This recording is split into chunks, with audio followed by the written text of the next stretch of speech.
Hola, muy buena tarde. Mi nombre es Diana Verónica Sánchez Martínez. La escuela a la que estoy representando es Escuela Superior Tepeji del Río en el programa académico de la licenciatura en médico cirujano. El tema que vamos a revisar el día de hoy corresponde a el ser humano, su dimensión biológica, social y de la conducta, que corresponde a un curso de Salud Pública 2. Bloque 1. Y bueno, como parte del resumen de esta presentación, tenemos que entender que el ser humano tiene tres dimensiones a través de las cuales es comprendido. La primera de ellas es la biológica y la social, así como de la conducta humana. Estas pueden formar, a su vez, una red compleja de interacciones que determinan una perspectiva propia del ser humano, por lo que en el ámbito médico es muy importante que consideremos al hombre como un suprasistema, el cual debe ser estudiado desde un enfoque multidisciplinar y con conocimientos que sean teórico-prácticos y que puedan asumir diferentes esferas que lo constituyen. En esta ocasión, en la presentación se revisará exclusivamente la dimensión biológica.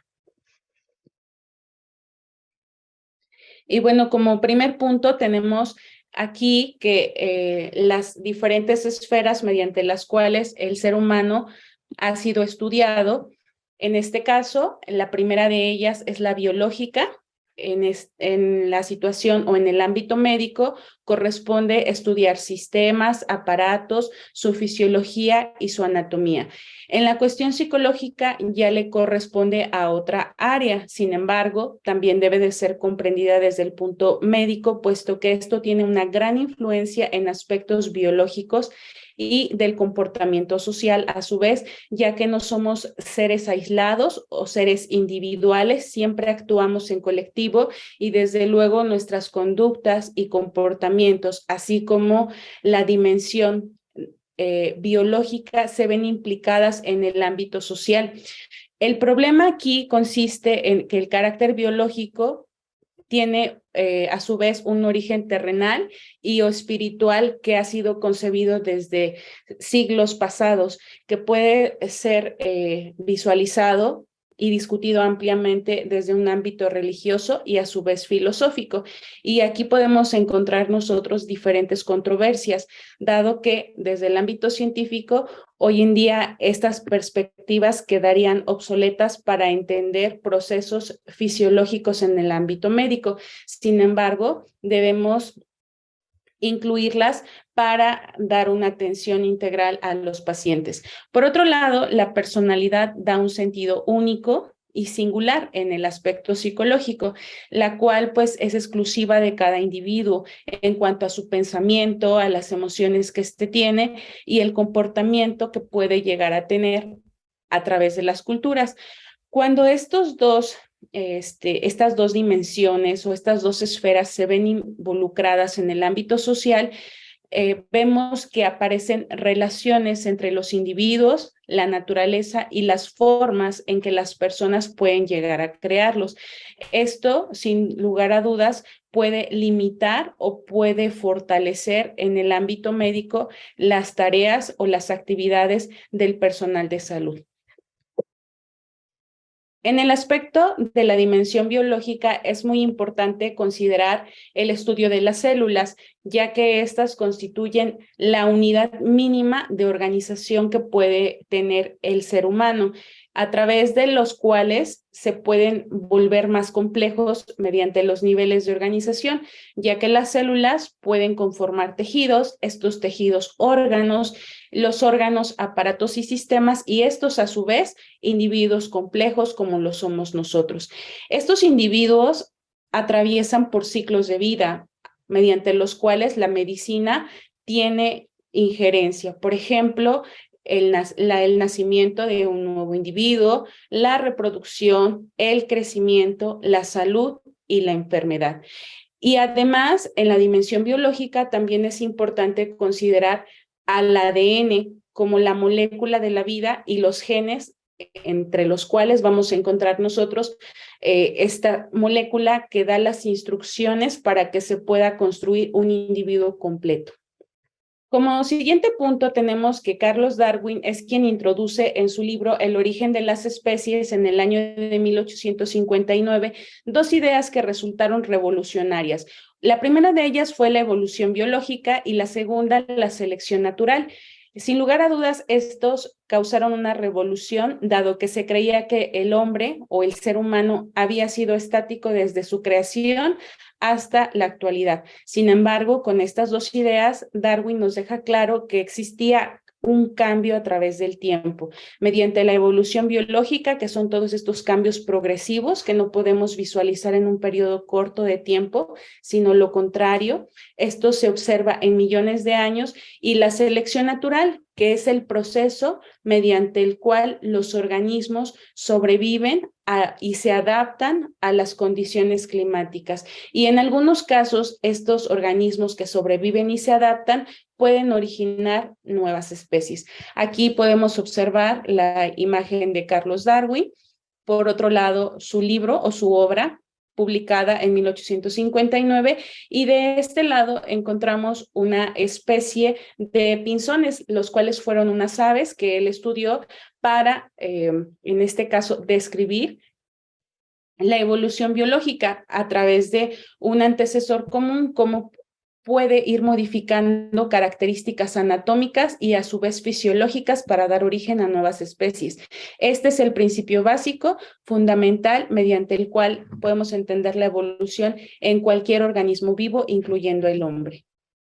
Y bueno, de este lado encontramos nosotros en las diapositivas que nos hablan de los principios de la selección natural. Estos principios de la selección natural nos mencionan principalmente la variación, la eficacia biológica diferencial y la herencia.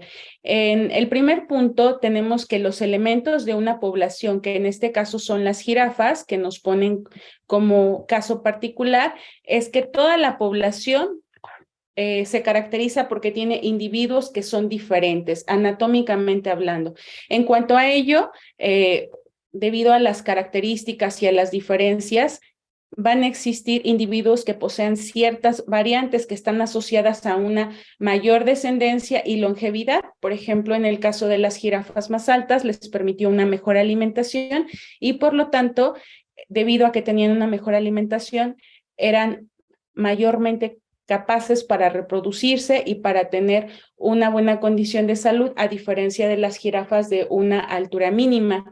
Finalmente, tenemos que el principio de la herencia, estas características de las jirafas con genes de mayor altura fueron heredadas a los nuevos descendientes, dando origen a un proceso llamado selección natural, lo cual pues beneficiaba a las especies que poseían ciertas características que les representaban ventaja, a diferencia de las jirafas pequeñas.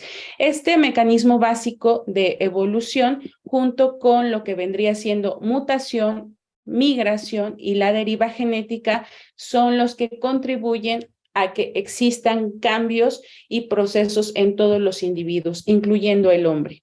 Y bueno, la idea de la evolución por modificación y derivación de nuevas especies implica que hemos tenido antepasados comunes para cualquier par de especies. En este caso, aquí tenemos en el esquema que nos muestra que hace aproximadamente 3,000 millones de años existió un antepasado común para los humanos y para las bacterias. Es aquí donde nos encontramos nosotros.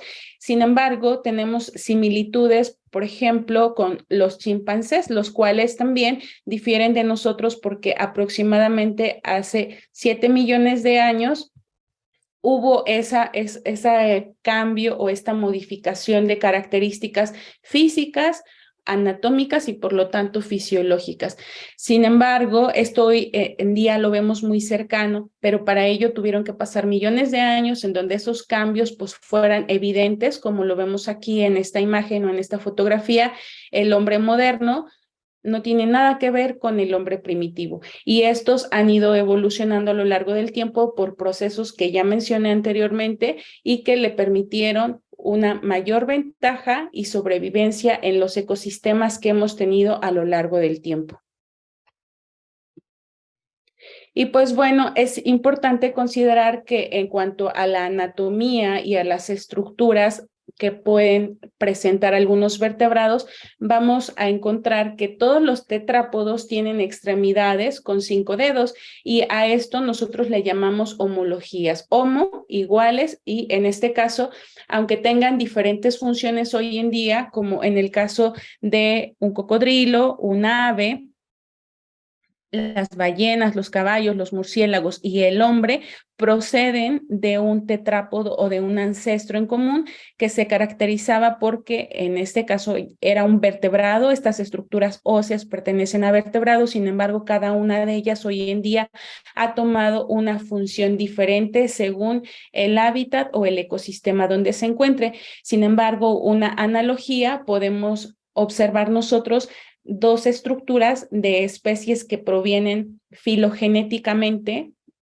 de ancestros distintos, un insecto que es un invertebrado y el ave que es un vertebrado, se caracterizan porque ambos tienen estructuras que les permiten el vuelo. Sin embargo, estas estructuras óseas son muy diferentes de la estructura del ala que podría tener el insecto. Ambas tienen la misma función, pero es un origen diferente. Y bueno, hoy en día, entonces, esto se ha vuelto un poco complejo para clasificar a las especies. Sin embargo, lo importante sería tomar la biología molecular para ver qué tanta similitud y diferencia pueden tener las especies en cuanto al código genético, el cual nos marca las instrucciones que indican a la célula cómo hacer una proteína en específico. Y pues bueno, aquí tenemos nosotros de la imagen izquierda un esquema que nos muestra específicamente las bases de nucleótidos, que en este caso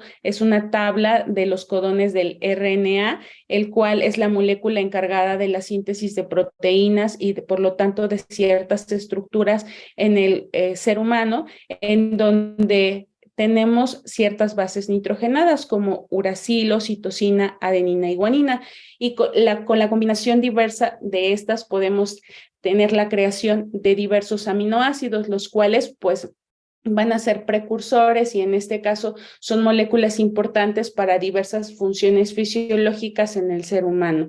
El código que existe para cada gen combina con los 4 compuestos químicos de diferentes maneras, de tal forma que nosotros podemos tener una gran cantidad de combinaciones o de tripletes, los cuales se especifican para ciertos aminoácidos y estos para la síntesis de proteínas que en este caso son específicas de cada individuo o de cada especie, inclusive ya que tienen una fisiología distinta. Y bueno, en este esquema que encontramos nosotros aquí, es un árbol filogenético en el cual podemos ver nosotros diferentes especies como plantas, hongos, protozoarios, bacterias y animales, y cada uno de ellos a lo largo del tiempo se ha ido diversificando en especies que sin lugar a dudas han sido resultado de un cambio a través del tiempo.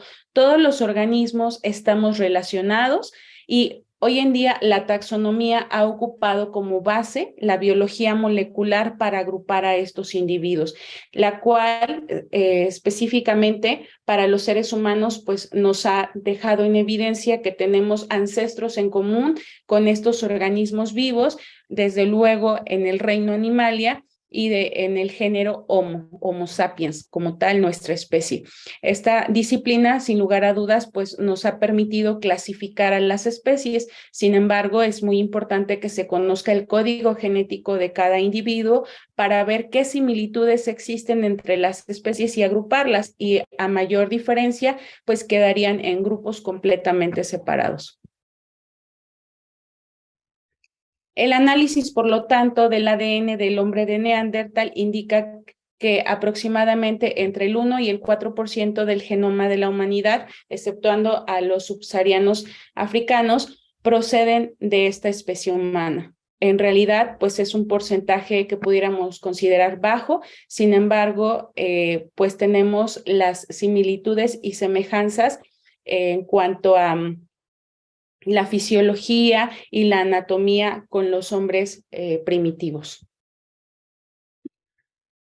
Finalmente, dejo aquí las referencias de consulta para que puedan ustedes ahondar un poco más sobre el tema si es de su interés. Muchas gracias. Este video es presentado por el Sistema Ciencia Garza Educativa de la Universidad Autónoma del Estado de Hidalgo.